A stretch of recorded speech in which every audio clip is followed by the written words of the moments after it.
देते हैं। सारे दल में मच गई बिना अश्व के त्राण, पृथ्वी पर छाना गया हर कूचा हर रात। जब घोड़ा चुरा गया तो वो 60,000 पुत्र परेशान होने लगे, गली गली उसे ढूंढने लगे, हर जगह उसे छाना, परंतु जब घोड़ा नहीं मिला, पृथ्वी पर जब पता न पाया तो लगे खोदने पृथ्वी को, तब घोड़े के आगे पाया यज्ञोगासीन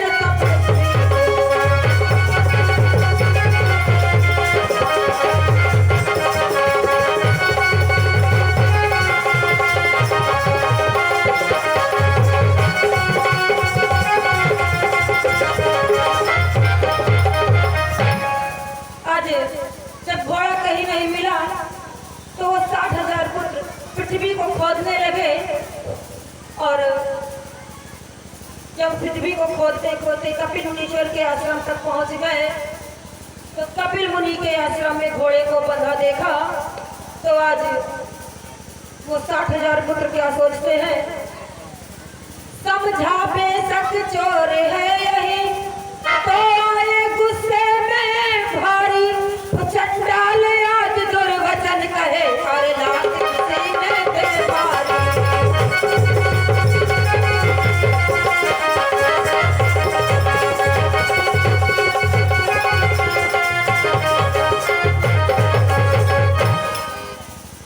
आज वो 60,000 पुत्र कपिल मुनि को चोर समझकर उन्हें भला बुरा कहते हैं, चंडाल बना देते हैं और कुछ तो उन्हें लातों से मारते हैं। परम तपस्वी कपिल से है परिचित संसार और राजकुमारों को दिया एक क्षण में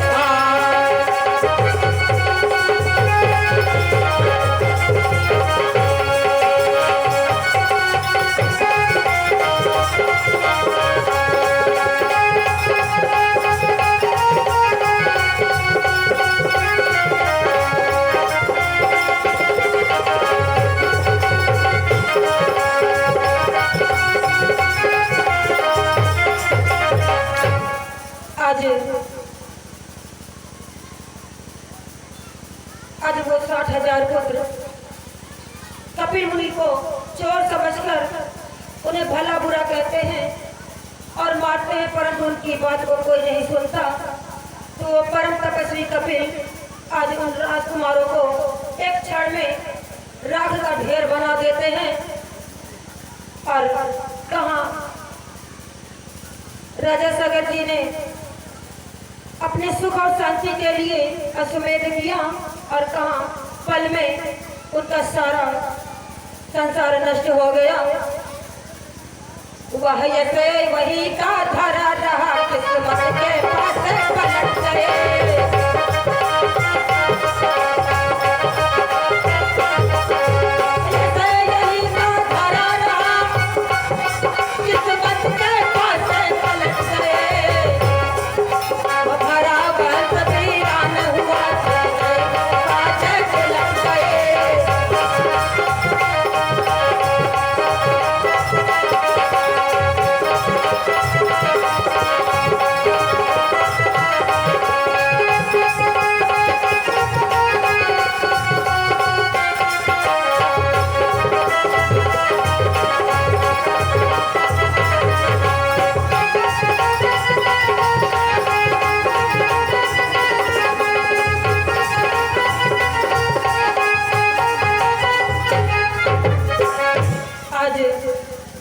पल भर में ऐसा हुआ कि उनका सारा भरा वर्ष वीरान हो गया। राजा को जो कुछ शोक हुआ वह नहीं बताने काबिल है, केवल उनका उद्धार मात्र इस जगह सुनाने काबिल है। उन सब का संस्कार करना कोई मामूली काम न था, पर मृत की क्रियाएं किए बिना राजा को खुद आराम परेशान हो गए और सोचने लगे कि इतने हजार पुत्रों का संस्कार हम किस प्रकार करवाएं, उन्हें इस मृतक शरीर को कैसे उन्हें छुटकारा दिलवाएं। आज राजा परेशान हो जाते हैं। इसी फिक्र ही फिक्र में छोटे उनके प्राण, असमंजस उनकी जगह हुए तेज गुणवान। असमंजस के असमंजस में रह कर आंसू बहने लगे। रो रो कर अपनी गाथा को वह गुरु वशिष्ठ से कहने लगे।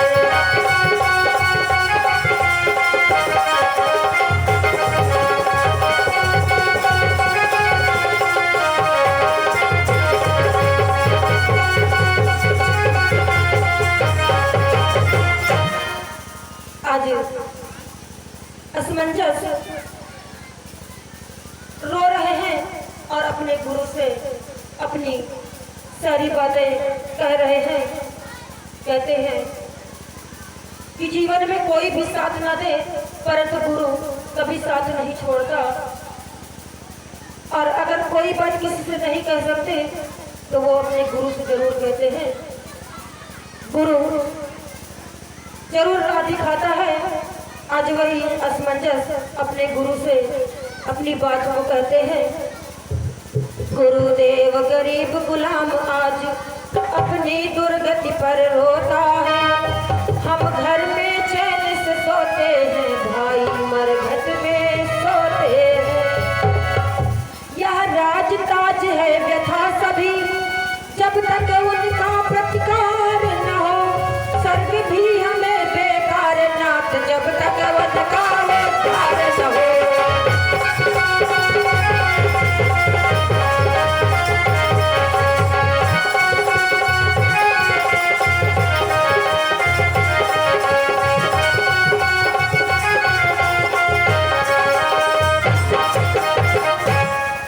आज असमंजस गुरु जी से कहते हैं कि गुरु जी हमें जरा भी शांति नहीं है। जब तक मेरे भाइयों का उद्धार नहीं होता, मेरे लिए राजपाट व्यर्थ है। इसलिए दास को उनके हित कोई शुभ जतन बतलाओ प्रभु। हे नाथ नाथ सेवकों का बेड़ा पार लगाओ प्रभु। गुरुवर बोले इसके लिए यही युक्ति आसान, त्रिभुवन तारण गंग का जिनको पता निशान।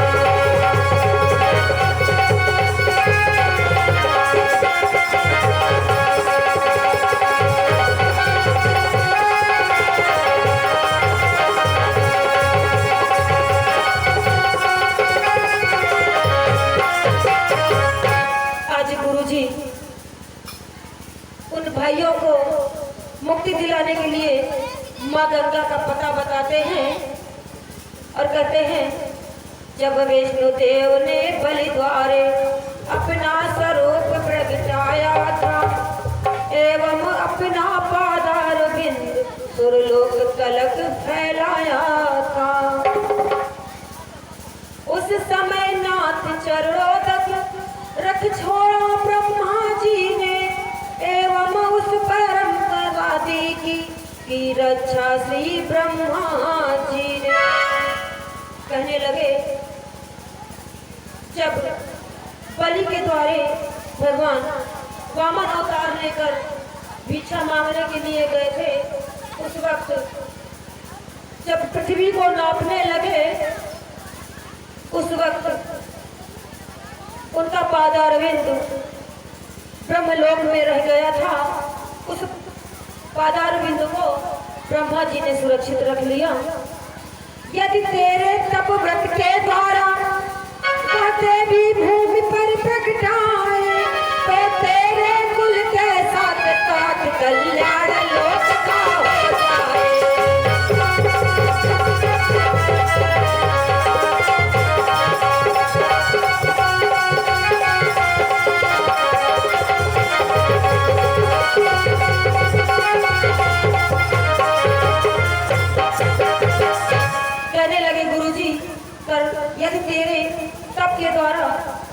गंगा धरती पर आ जाए तो तुम्हारा तो उद्धार होगा, पर तुम्हारे साथ साथ पूरे पृथ्वी लोगों का भी उद्धार हो जाएगा। आज असमंजस यह वचन सुनकर तप करने के लिए निकलते हैं तो एक आकाशवाणी होती है, राजन घर को वापस जाओ, तुमसे न काम बन पाएगा, हाँ बात तुम्हारे का बेटा श्री गंगा जी को लाएगा। इतना सुनकर असमंजस लौटे, फिर अंशुमान नरपाल हुए, लेकिन संतान न होने से बेचैन हुए, बेहाल हुए। सोचने लगे कि कोई संतान नहीं है, अब कौन माँ गंगा को इस धरती पर लाएगा। दैव इच्छा उसने हुए पैदा कुंवर दिलीप, एवं हुए दिलीप से भागीरथ कुलवीर। आज दिलीप प्रकट हुए, दिलीप का जन्म हुआ और दिलीप से भागीरथ का जन्म हुआ। भागीरथ ने गंगा निमित्त केशव का ध्यान लगाया है और 12 वर्ष की तपस्या से प्रभु को प्रसन्न कर पाया है।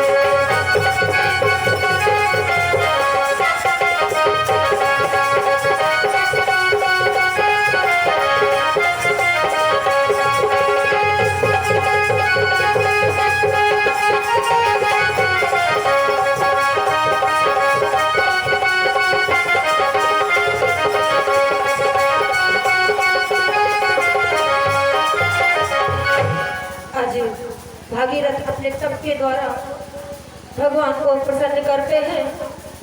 करुणा कर कमला कांत कृष्ण, करुणित जन पर करुणा लाए, ओ पर गोविंद गरुड़गामी भागीरथ के आगे आए। विष्णुदेव कहने लगे, चल सुख मेरे साथ, लिखा हुआ है लोक सुख केवल तेरे हाथ। आज विष्णु जी कहने लगे भागीरथ से कि तुम्हारे ही हाथों इस लोक का उद्धार लिखा है। श्री विष्णुदेव जन भागीरथ ब्रह्मलोक में आते हैं, एवं ब्रह्मा जी से मिलकर गंगा जी को बुलाते हैं। बोले गंगा बेटी मेरी आज्ञा को अंगीकार करो, तुम साथ भागीरथ के जाओ, उन पतितों का उद्धार करो।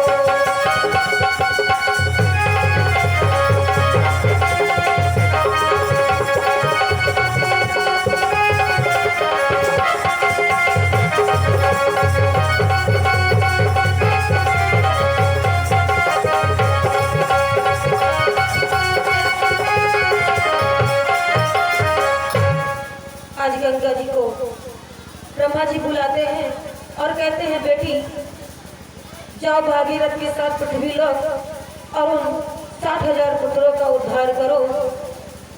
विष्णु ने कहा लोक का मैल छूटेगा तुझे चढ़ाने से, छूटेगा तेरा पाप देवी साधु संत के नहाने से। गंगा सुनकर जल रूप हुई, बोली लो सुर भूप, बोल गंगा सुनकर जल रूप हुई, बोली लो सुर भूप, विचार करो जो मेरा भार सहन कर ले, ऐसा बल भर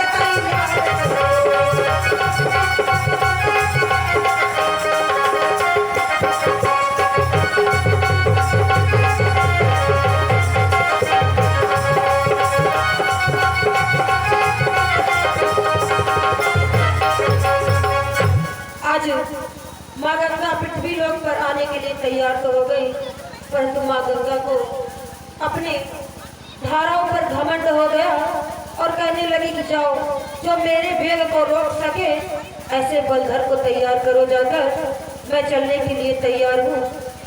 आज भागीरथ भागीरथ ने फौरन आकर शंकर की कठिन तपस्या की, गंगा का भार उठाने को उन बलराम से प्रार्थना की।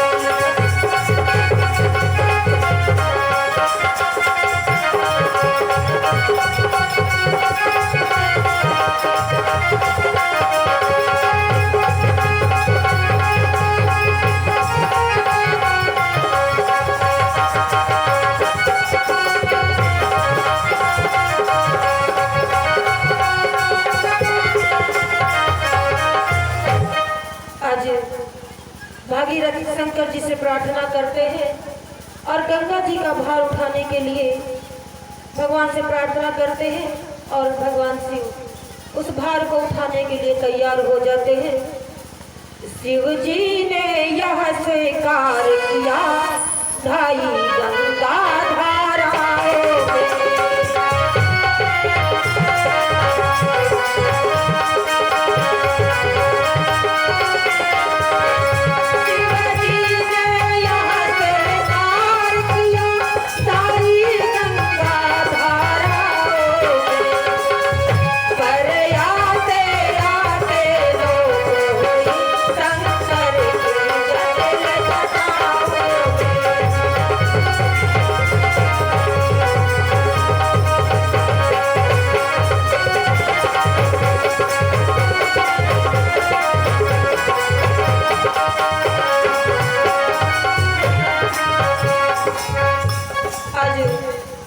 माँ गंगा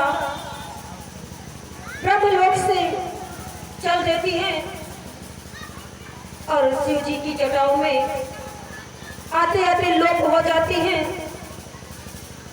आज भागीरथ फिर परेशान हो जाते हैं। भागीरथ ने फिर स्तुति की तो शंकर ने छोड़ दिया, लेकिन थोड़ा ही चलने पर उनको आज भागीरथ ब्रह्मलोक से माँ गंगा को लाते हैं, परंतु शंकर जी की जटाओं में लोप हो जाती है। प्रार्थना करते हैं भागीरथ, शंकर जी माँ गंगा को फिर छोड़ देते हैं, लेकिन थोड़ी दूर चलने के बाद एक विशाल पर्वत माँ गंगा का रास्ता फिर रोक लेता है।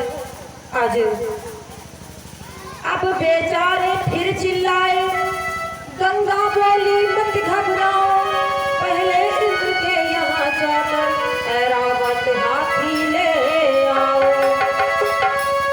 माँ कहने लगी, पुत्र परेशान मत हो, जाओ इंद्रलोक और इंद्र से ऐरावत हाथी को ले आओ, वो इस पर्वत को तोड़कर गिरा देगा। आज भागीरथ इंद्रलोक जाते हैं और ऐरावत हाथी से कहते हैं, बोला जाओ आकाश नहीं, बोला जाओ आकाश नहीं, क्योंकि यह आफत सर ले, गंगा को अगर जरूरत है तो वह मुझसे शादी कर ले।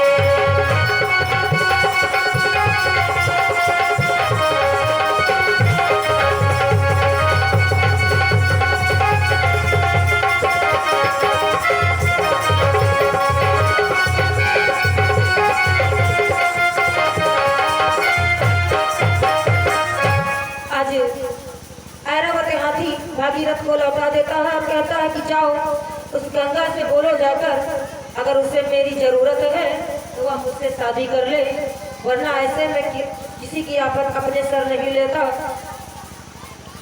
आज भागीरथ वापस चले आते हैं और माँ गंगा से कहते हैं, राजा ने जाकर कहा गंगा से वह हाल, देवी ने उत्तर दिया, जाओ मेरे लाल, कहना उसे पापी कामी से, कहना उसे कामी पापी से, मेरी शर्त निभा लाए।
आज माँ कहती हैं कि जाओ इस पापी से कह दो, यदि वो मेरी शर्त को मान लेगा तो मैं उसे बिना बहस किए शादी कर लूंगी।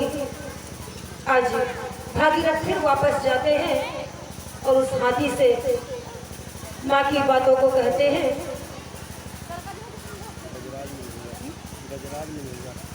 ये गजराज मझौआ से 20 रुपए की मुद्राएं भगवान को समर्पित है। भगवान इनकी मनोकामना को पूर्ण करे।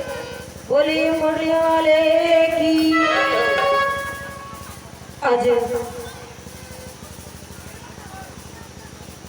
आज ऐरावत हाथी से भागीरथ कहते हैं, ऐरावत ने गंग की लीवा क्या मान, भागीरथ के साथ में चला सहता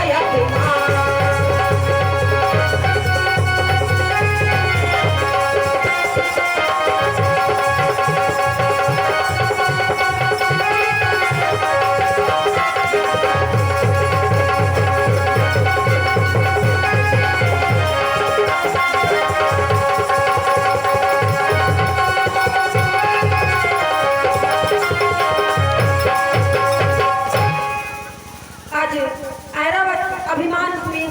चल देता है। आज माँ के पास आ जाता है, लेकिन एक थपेड़े में उस पापी का मन ऊब गया। दूसरा थपेड़ा लगते ही अभिमानी जल में डूब गया। आज माँ के एक थपेड़े में वो ऊब गया और डूबने लगा। वो फिर चिल्ला रहा है, माँ गंगे मेरी रक्षा करो। आज कहाँ वो माँ गंगा से शादी करने वाला था और आज एक ही थपेड़े में उसकी सारी मति बौरा हो गई और वह माँ गंगा को माँ के रूप में स्वीकार कर लिया और कहने लगा, माँ मेरी रक्षा करो। करुणा कर गजराज को दिया प्यार का दाम, देवी बोली पुत्र मेरी आज्ञा।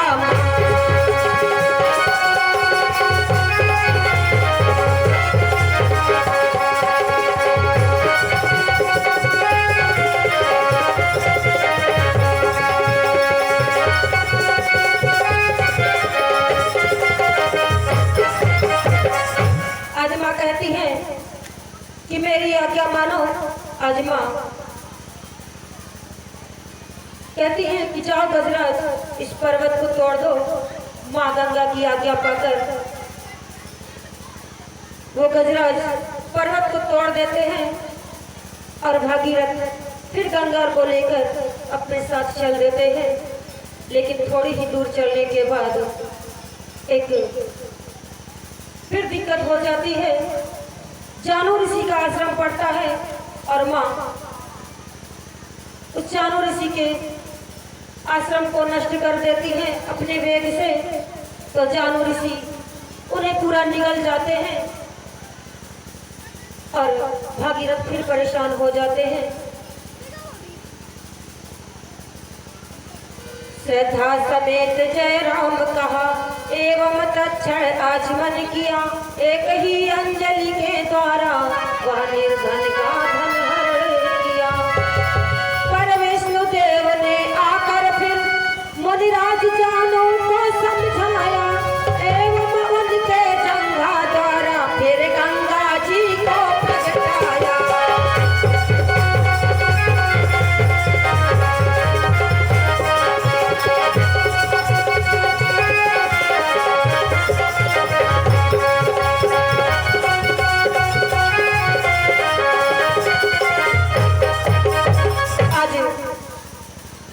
भगवान विष्णु के कहने पर जानू ऋषि अपनी जांघ को फाड़ देते हैं और माँ गंगा को फिर से प्रकट करते हैं। जानू की जंघा से गंगा ने फिर सागर तक संचार किया। उस राजवंश के साथ साथ सारे जग का वो ध्यान किया।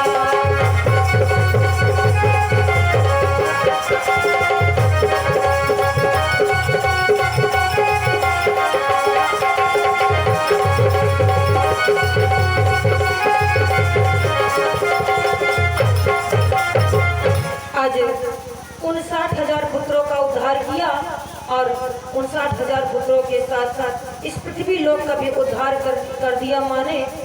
अब भी जो श्रद्धा सहित करे गंग स्नान, पाता है गोविंद कपिल मुनि कन्या। बोले माँ गंगे मैया